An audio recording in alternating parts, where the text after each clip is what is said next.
Praise the Lord. ஆண்டவராகிய இயேசு கிறிஸ்துவின் நாமம் மகிமைப்படுவதாக.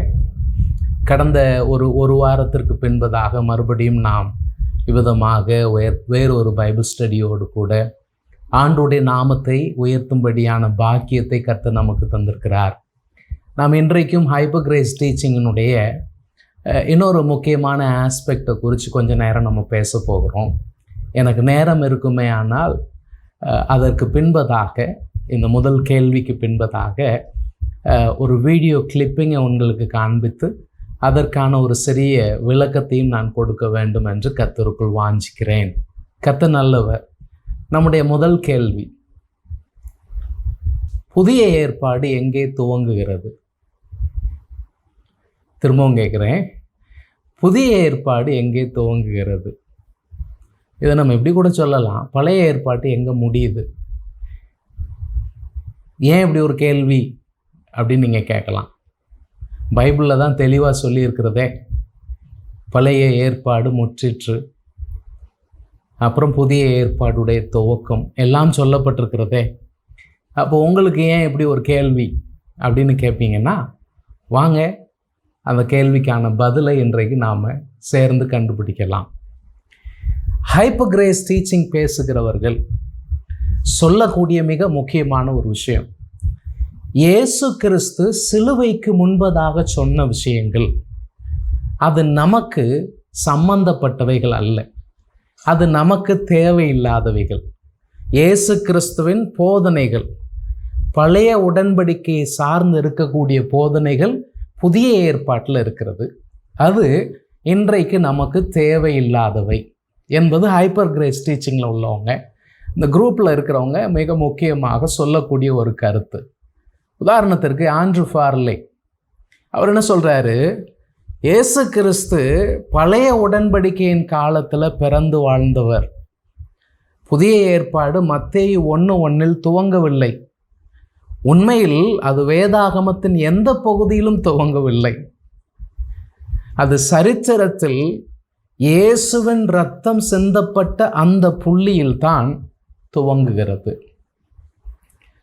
அப்போ அவர் என்ன சொல்ல வர்றாரு, நீங்கள் புதிய ஏற்பாட்டில் இயேசு சொல்லியிருக்கிற பிரமாணம் போன்று, அதாவது இவங்க சொல்கிற விஷயங்கள்ல அதான் உங்களுக்கு தெரியுமே, பிரமாணம் போன்று காணப்படுகிற விஷயங்கள் எல்லாம் அது அந்த காலத்தில் பல ஆண்டுகளாக, பல நூற்றாண்டுகளாக யூத மதத்தில் திளைத்தவர்கள், அவர்களுக்கு இயேசு கொடுத்த போதனை, புதிய உடன்படிக்கையின் மக்களுக்கு இயேசு அதை கொடுக்கவில்லை என்பதுதான் இவர்களுடைய வாதமாக இருக்கிறது.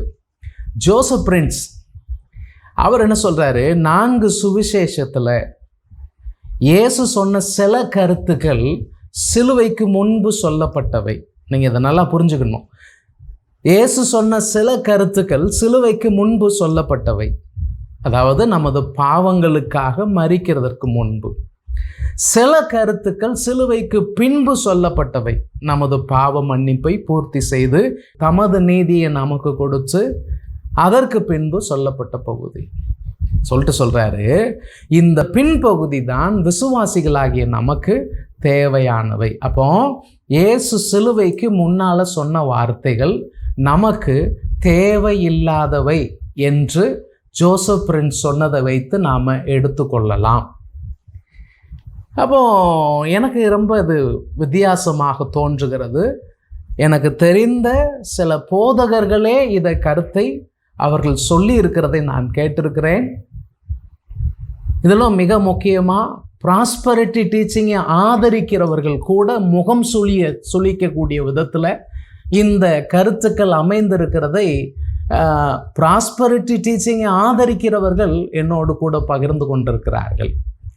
இப்போ இவர்களுடைய எண்ணம் என்னன்னு கேட்டிங்கன்னா, இயேசுவனுடைய வாக்குத்தத்தம் சம்பந்தப்பட்ட விஷயங்கள் அது சிலுவைக்கு முன்னால் சொல்லியிருந்தாலும் அதை ஏற்றுக்கொள்ளுவார்கள்.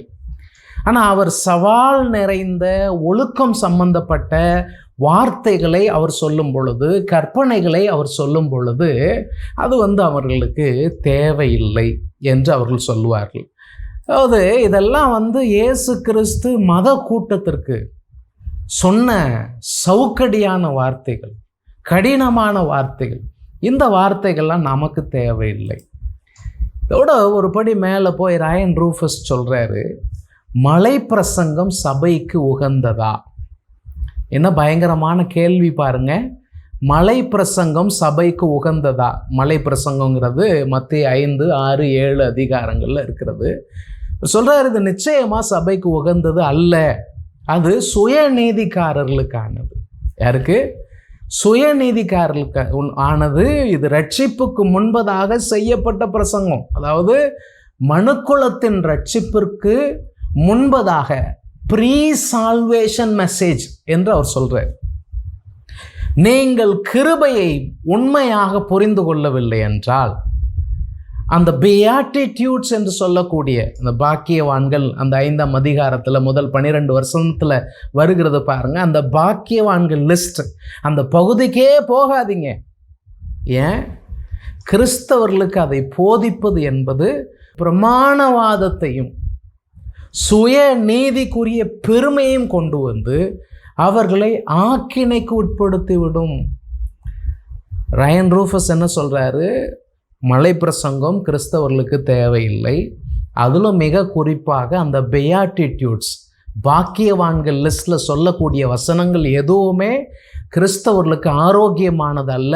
அவர்களுக்குள்ள பெருமையை கொண்டு வந்துடும், அவர்களுக்குள்ள பிரமாணத்தை புகுத்தி விடும், அவர்களை ஆக்கினைக்கு உட்படுத்தி விடும். இந்த பகுதியெல்லாம் அப்போ யாருக்கு சொல்லப்பட்டது? அவங்க சொல்கிறாங்க, அவிசுவாசம் உள்ள இஸ்ரவேலருக்கானது. இது சபைக்கு தேவையானது கிடையாது.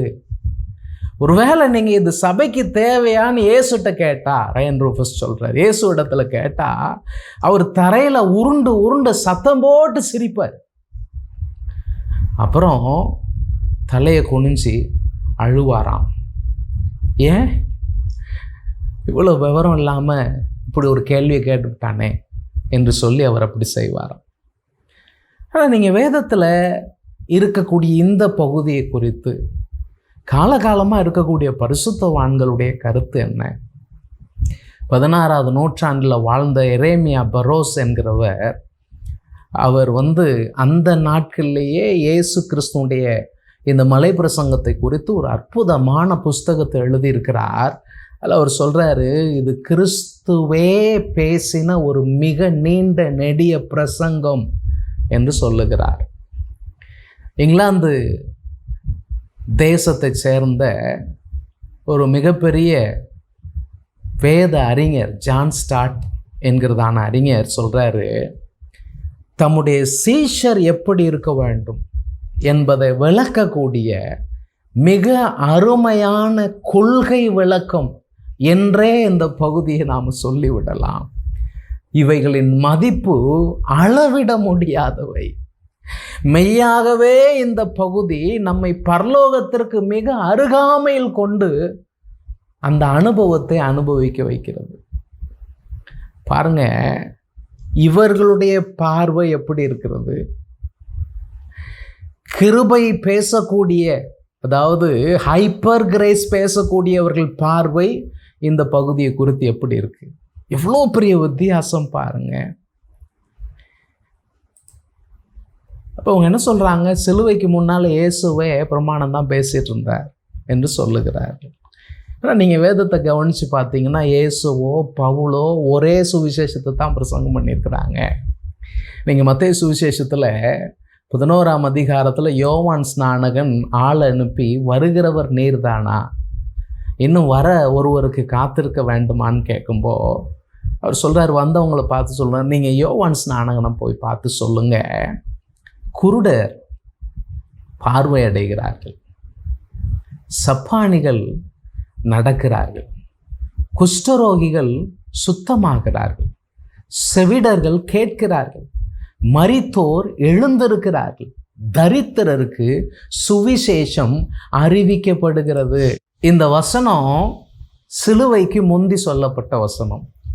தரித்திரருக்கு சுவிசேஷம் அறிவிக்கப்படுகிறது. ஆனால் நீங்கள் ஜான் கிரவுடர்கிட்ட கேட்டிங்கன்னா அவர் சொல்லுவார், இயேசு கிருபை பிரசங்கியார் அல்ல, வீரியம் நிறைந்த பிரமாண பிரசங்கியார். அதாவது லா ப்ரீச்சர் ஆன் ஸ்டெராய்ட்ஸ் என்கிற வார்த்தையை பயன்படுத்தியிருக்கிறார். பயங்கரமான வார்த்தை. சுவிசேஷம் என்பது 4 புஸ்தகம் கிடையாது, செய்தி தான் சுவிசேஷம், அந்த புஸ்தகங்கள் அல்ல. அப்போ என்ன சொல்ல வராங்க, அந்த செய்தியில் கிருபை சம்பந்தப்படாத பல விஷயங்கள் இருக்கிறது. அந்த விஷயங்கள் நமக்கு தேவையில்லை. இவங்களுக்கு நான் ஏற்கனவே சொன்னேன் பாருங்க, யாக்கோபு நிருபம் பிடிக்கவே செய்யாது. இவர் யாக்கோபு நிருபத்தை குறித்து சொல்லும்போது சொல்றார், யாக்கோபு அவருக்கு சுவிசேஷத்தை குறித்த முழுமையான வெளிப்பாடு கிடைக்கல. அதாவது இந்த பிரயாணம் பண்ணுறவங்க இந்த டிரான்சிட் அப்படிங்கிறதான ஒரு இது சொல்லுவாங்க. ஒரு பகுதியிலிருந்து இன்னொரு பகுதிக்கு மாற்றம் ஆகி டிரான்ஸ்ஃபர் ஆகி அவர்கள் போகக்கூடிய அந்த டிரான்சிட் பாயிண்ட், அதாவது அந்த பழைய ஏற்பாட்டு யூத கிறிஸ்தவர்களுக்கு ஒரு டிரான்சிட் பாயிண்டாகத்தான் யாக்கோபு நிருபத்தை பார்க்க வேண்டும் என்று அவர் சொல்கிறார். என்ன பரிதாபம் பாருங்கள், பவுல் மட்டும், அவருக்கு மட்டும்தான் முழுமையான சுவிசேஷத்தின் வெளிப்பாடு இருந்துச்சு. ஆனால் நீங்கள் இயேசுவிடத்தில் கேட்டிங்கன்னா, இயேசுவே என்னப்பா இப்படிலாம் சொல்கிறாங்க, சிலுவைக்கு முந்தி நீர் பேசுனதெல்லாம் நாங்கள் ஏற்றுக்கிட வேண்டாமா, சிலுவைக்கு முந்தி நீர் பேசுனதெல்லாம் சுவிசேஷம் ஆகாதா அப்படின்னு கேட்டால் அவர் என்ன சொல்லுவார்? லூக்கா 16:16 வசனம் சொல்லுது, நியாய பிரமாணமும் தீர்க்க தரிசன வாக்கியங்களும் யோவான் வரைக்கும் வழங்கி வந்தது. யோவான் ஸ்நானகன் வரைக்கும். அப்புறம் அது முதல் தேவனுடைய ராஜ்யம் சுவிசேஷமாய் அறிவிக்கப்பட்டு,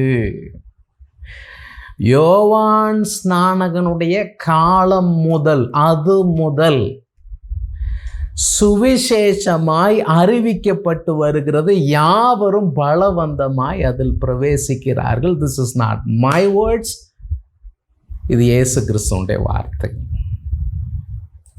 இவங்களுக்கு என்ன பிரச்சனை அப்படின்னு கேட்டிங்கன்னா, ஒழுக்கம் சம்பந்தப்பட்ட விஷயங்கள் வேண்டாம், ஃப்ரீ பேர்டாக இருக்கணும், நிபந்தனை இல்லை. நிபந்தனை இல்லாமல் கர்த்தர் ஒன்று நேசிக்கிறாரு. சிஸ்டம் வேலி பேஸ்டு வாழ்க்கை வாழக்கூடாது.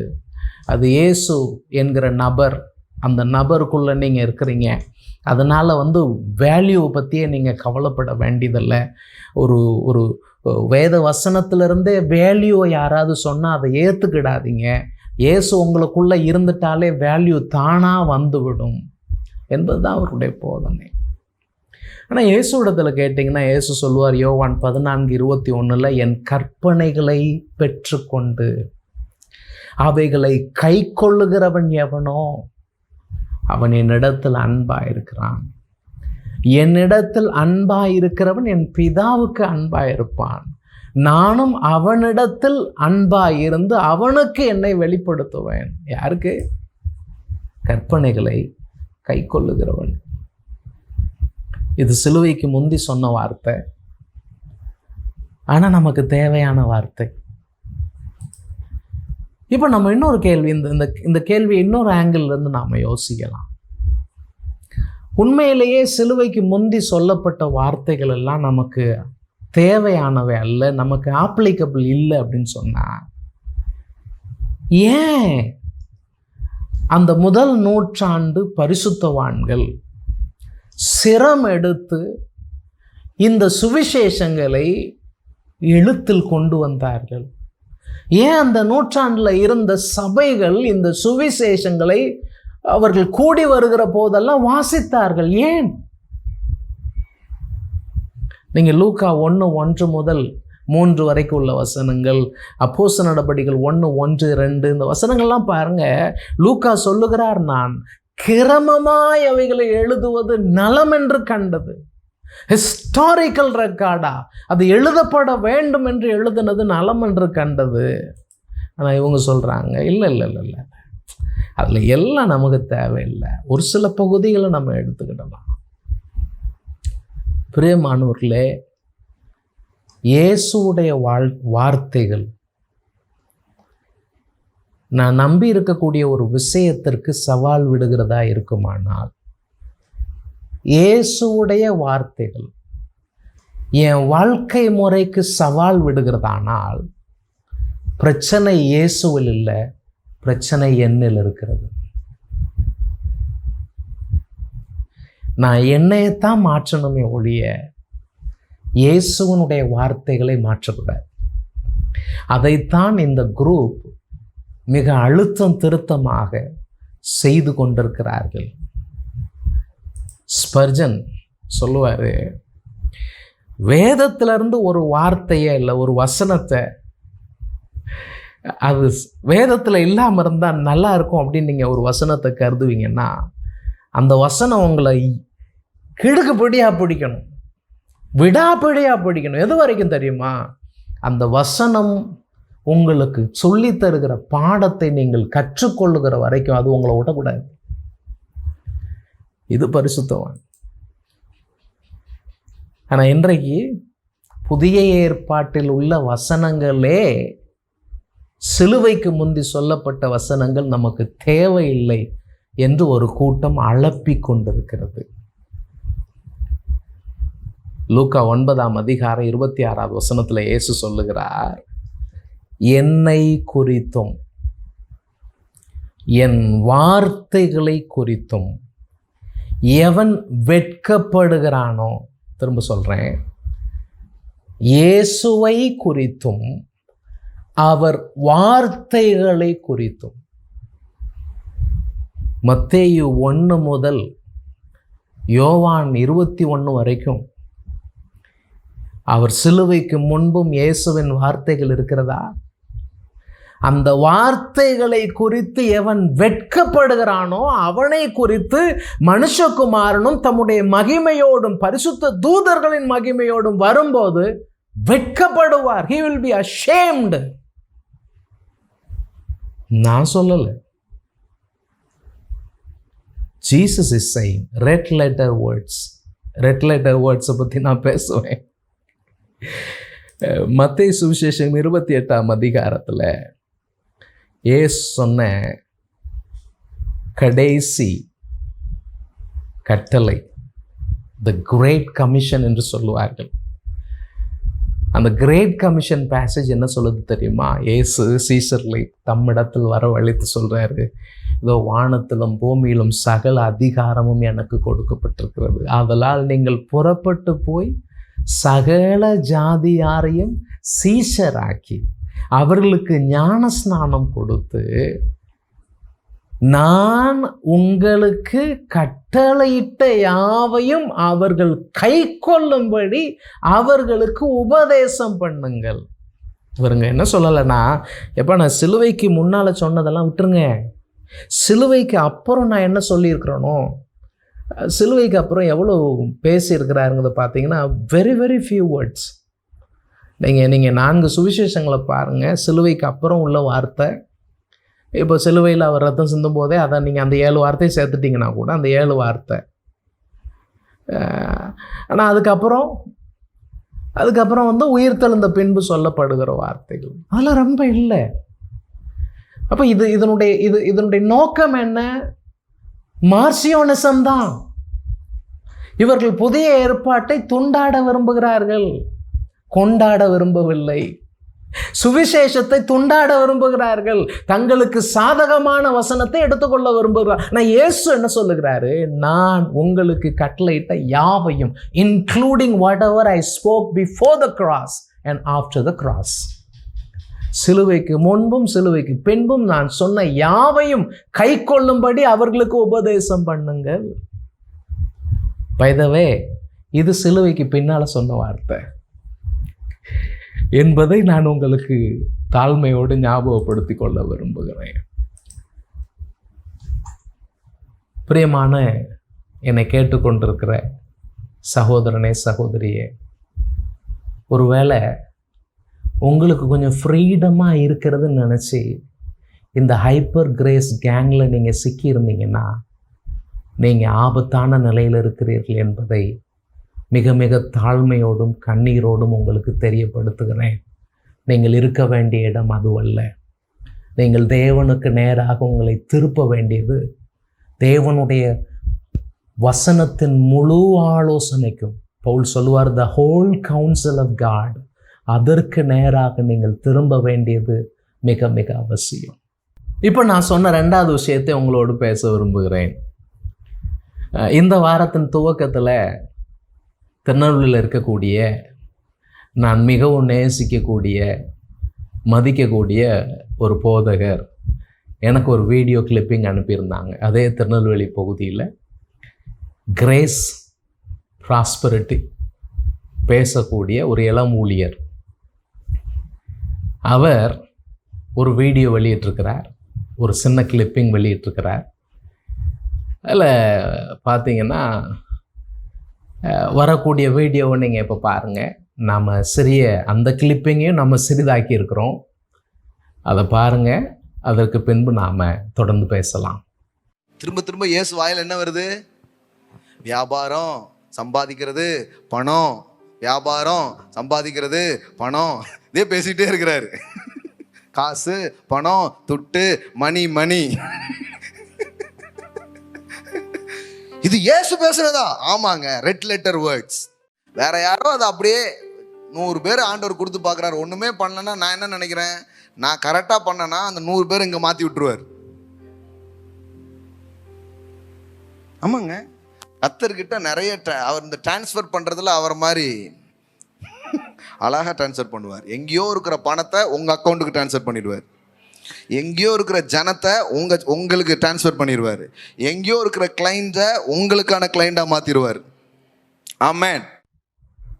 காசு, பணம், துட்டு, மணி மணி. நான் முதல்ல சொல்ல விரும்புகிற வார்த்தை, இவங்க எல்லாமே மணி மைண்டட் ப்ரீச்சர்ஸ் தான். இதற்கு இவர்கள் யாரை துணைக்கு கூப்பிடுறாங்கன்னா, இயேசுவை துணைக்கு கூப்பிடுறாங்க. இதை இயேசு பேசுவாரா? Yes, red letter words. கேட்கறதுக்கு ரொம்ப அருமையாக இருக்கு. ஆனால் பிரியமான சகோதரனே, நீங்கள் செஞ்சிருக்கிற முதல் மிஸ்டேக் என்ன தெரியுமா? You have taken the text out of context. மத்தேயு 25ன்னு நீங்கள் எடுத்துட்டீங்கனாலே, மத்தேயு 25 24 பிரிக்க முடியாது. மத்தேயு 24, 25 என்னன்னா உலகத்தின் முடிவு சம்பந்தப்பட்ட விஷயம். இந்த 25ல் 3 ஓமைகள் இருக்கிறது. இவர் சொல்கிற அந்த ஓமையை சேர்த்து இந்த 3 ஓமைகளுமே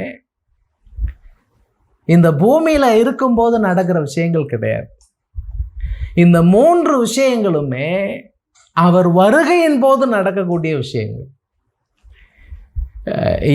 இந்த கிரேஸ் டீச்சர்ஸ் இப்போ சமீபத்தில் இன்னொரு மாதிரியும் கிளம்பி இருக்கிறாங்க. 1000 வருஷம் அரசாட்சி பூமியில் நடந்துக்கிட்டு இருக்கும்பாங்க. அப்போ அப்படின்னா இப்போவுமே நடக்கும்ல என்று கூட அவர்கள் பேசுவார்கள். ப்ராஸ்பரிட்டி டீச்சிங்கினுடைய மெயின் கான்சன்ட்ரேஷன் என்ன தெரியுமா? பேராசை நல்லது, பண ஆசை நல்லது. இயேசு இடத்துல கேட்டிங்கன்னா இயேசு சொல்லுவார், பொருளாசை அது ரொம்ப ரொம்ப மோசமானது. ஐஸ்வர்யவான் பரலோக ராஜ்யத்தில் பிரவேசிக்கிறது மிக அரிது. அப்போ சீசர் அப்படின்னா யார் பிரவேசிக்க முடியும்? அவர் சொல்றாரு, அது உங்களால் கூடாத காரியம், தேவனாலே கூடும். நீங்கள் முதல் நூற்றாண்டு சபையிலையோ இன்றைக்கு இருக்கக்கூடிய சபைகள்லையோ பாருங்கள், கணக்கெடுத்து பாருங்கள். Take a census. உங்கள் சர்ச்சில் இன்க்ளூடிங் யோர் சர்ச்சஸ் எடுத்து பாருங்கள், எத்தனை பேர் பணக்காரங்க இருக்கிறாங்க. கிறிஸ்தவரில் இருக்கிற எல்லாருமே பணக்காரங்களாக தான் இருக்கணும் என்று வேதம் சொல்லுகிறதா? செக் பண்ணி பாருங்கள். நீங்கள் ரெட் லெட்டர் வேர்ட்ஸ் பேசுகிறீங்கல்ல, ரெட் லெட்டர் வேர்ட்ஸில் இயேசு ஐஸ்வர்யத்தை குறித்து என்னெல்லாம் சொல்லியிருக்கிறார்? ஒரு நீண்ட நிறைய லிஸ்ட்டே நம்ம சொல்லலாம். மத்தேயு 6, நான் ஏற்கனவே சொன்னேன், மத்தேயு 6னாலே இவங்களுக்கு பிடிக்காது. இவங்க அதை என்ன சொல்லிடுவாங்கன்னா, இது விசுவாசிகளுக்கு கிடையாது, இது அந்த பிரமாணம் பின்பற்றுகிறதுனால் நீதி வரும் என்று நினைத்து கொண்டிருக்கிற யூதர்களுக்கானது அப்படிம்பாங்க. அதில் இயேசு சொல்கிறார். இயேசு என்ன சொல்கிறாரு? மத்தேயு 6:21 24 வரைக்கும் உள்ள வசனங்களை வாசிங்க. அந்த வசனத்தில் என்ன சொல்லியிருக்கிறது? உங்கள் பொக்கிஷம் எங்கேயோ அங்கே தான் உங்கள் இருதயம் இருக்கும். What you value the most, there your heart will be. இன்னைக்கு நீங்கள் வேல்யூ பண்ணுகிறது உங்களுக்குள் தேவன் தந்திருக்கிற ரட்சிப்பையா அல்லது உலக பொருளையா? அதில் கடைசி 2 எஜமான்களுக்கு ஊழியம் செய்ய முடியாது. அவர் 2 எஜமான் சொல்றது தேவனையும் சாத்தானையும் சொல்லலை, தேவனையும் உலக பொருளையும் சொல்றார். பணம் என்பது நியூட்ரல் தான், ஐஸ்வர்யம் என்பது நியூட்ரல் தான். இட் இஸ் நைதர் சின் நார் ஹோலி. அப்படிப்பட்டதுதான் ஐஸ்வர்யம். ஆனால் ஐஸ்வர்யத்தின் மயக்கம் வேத வசனத்தை நெருக்கி போடுகிறது என்று வசனம் சொல்லுகிறது. அப்படிதான் ஆண்டவர் சொல்லியிருக்கிறார். முதல் ஓமையில் அவர் அதை தான் சொல்லுகிறார். நீங்கள் பவுலிடத்தில் கேட்டிங்கன்னா, ஐஸ்வர்யவானாக வேண்டும் என்று விரும்புகிறவர்கள் அநேக சோதனையினால் தங்களை குத்தி கொள்ளுகிறார்கள், விசுவாச கப்பலையே சேதப்படுத்தக்கூடிய நிலைக்கு தள்ளப்படுகிறார்கள். அப்போ ஐஸ்வர்யவான்கள் இருக்கக்கூடாதா? இருக்கலாம். அதற்கும் வேதத்தில் ஆலோசனை சொல்லப்பட்டிருக்கு. உலகத்திலே ஐஸ்வர்யவான்களாக இருக்கிறவர்கள் நிலையற்ற ஐஸ்வர்யத்தின் மேல் நம்பிக்கை வைக்காமல் எல்லாவற்றையும் நாம் அனுபவிக்கிறதற்கு சம்பூரணமாய் கொடுக்கிற தேவனிடத்தில் நம்பிக்கை வைக்கணும். நற்கிரியைகளில் ஐஸ்வர்யவான்களாக வேண்டும். அதைத்தான் வேதாகமம் நமக்கு கற்றுக் கொடுக்கிறது. இவங்களுக்கு ஆசை எல்லாம் என்னன்னு கேட்டிங்கன்னா, நீ ரிச் ஆயிடுவ, அதாவது நீ கஷ்டப்பட்டு இருக்கிறவங்களாம் விவரம் இல்லாமல் கஷ்டப்படுறாங்க. ஊழியக்காரங்க கஷ்டப்படுறாங்கன்னா அவனுக்கு விவரம் இல்லை, அதனால கஷ்டப்படுறான், அப்படி இருக்கணும்னு அவசியம் இல்லை என்றெல்லாம் பேசக்கூடிய நிலை இருக்கு. சரி, இல்லை, ஒரு 2வது என்ன சொல்றாரு? Use it or lose it. Principle நல்லா இருக்கு, நல்ல பிரின்சிபல் தான். ஆனால் losing is not going to happen while you are on the earth. Losing is going to happen towards the end. நீங்கள் அந்த வசனத்தை பேஸ் பண்ணி, அந்த கான்டெக்ஸ்டை பேஸ் பண்ணி பேசணும்னு சொன்னால் நீங்கள் வேற மாதிரி பேச முடியாது பிரதர். அந்த வசனத்துடைய கான்டெக்ஸ்ட் அதுதான். சொல்றாரு, ஆண்டவர் டிரான்ஸ்ஃபர் செய்கிற ஊழியத்தை நன்றாக செய்வார். ஜனத்தை திருப்பி விடுவார், பணத்தை திருப்பி விடுவார், வாடிக்கையாளரை திருப்பி விடுவார். பிரதர், இந்த ஓமை அதுக்காக சொல்லப்பட்ட ஓமை அல்ல. இந்த ஓமையினுடைய நோக்கம் அது அல்ல. ஆயத்தம் உள்ள வாழ்வு, அதுதான் இந்த ஓமையினுடைய நோக்கம். ஓமையை வியாக்கியானம் பண்ணுவதற்கென்றே சில விதிமுறைகள் இருக்கிறது. அந்த விதிமுறைக்கு மீறி நாம் வியாக்கியானம் பண்ணுவோம்னா வேதத்தின் சத்தியத்திற்கு புறம்பாய் போவதற்கு அநேக வாய்ப்புகள் இருக்கிறது. இந்த டிரான்ஸ்ஃபரை ஜஸ்டிஃபை பண்ணக்கூடிய இந்த காரியம் பொதுவாக சிலர் சில சபையிலேருந்து சில பகுதிக்கு டிரான்ஸ்ஃபர் ஆகத்தான் செய்கிறாங்க. ஆனால் எந்த ஒரு சபை ஊழியனும் பக்கத்து சபையில் இருக்கிற ஆள்லாம் என் சபைக்கு வந்துடணும்னு விரும்புகிறது இல்லை. ஆனால் இவர்கள் எந்த விதமான ஒரு வெட்கமும் இல்லாமல், நீ உபயோகமா இல்லையா, அங்கே டிரான்ஸ்ஃபர் பண்ணிடுவார். அந்த விசுவாசிக்காக அவன் எவ்வளோ கண்ணீர் வடிச்சிருப்பான், அந்த விசுவாசிக்காக அவன் எவ்வளோ உபவாசம் இருந்திருப்பான். நீங்கள் சொல்லுவீங்க இது ஒர்க்ஸ் நாட் கிரேஸ்.